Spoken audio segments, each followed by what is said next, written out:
গল্পের নাম সরল জীবন। পলাশী গ্রাম, বগুড়া।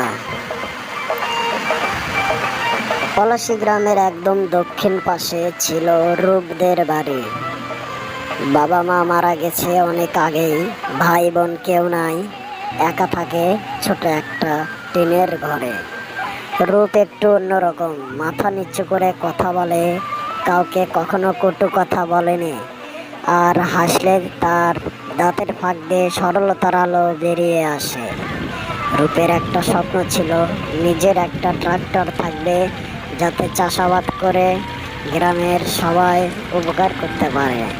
অনেক কষ্ট করে গরু বিক্রি করে কিছু ধার করে সে একটা লাল রঙের ট্রাক্টর কিনে ফেলে।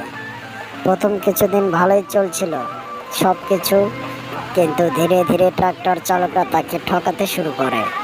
একদিন সকালবেলা রূপ মোবাইলের জিপিএসে দেখে ট্রাক্টরের অবস্থান চেক করছিল।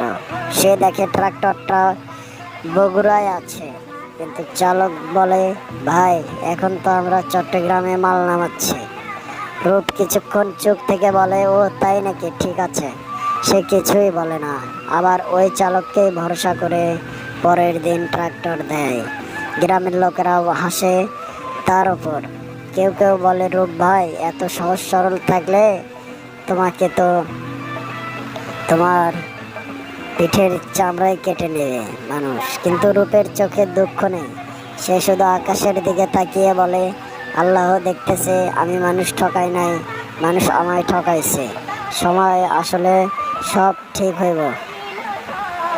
পরবর্তী পর্বে এক নতুন ছেলের আগমন, যে রূপকে ঠকানো চালকদের মুখোশ খুলে দিতে চায়।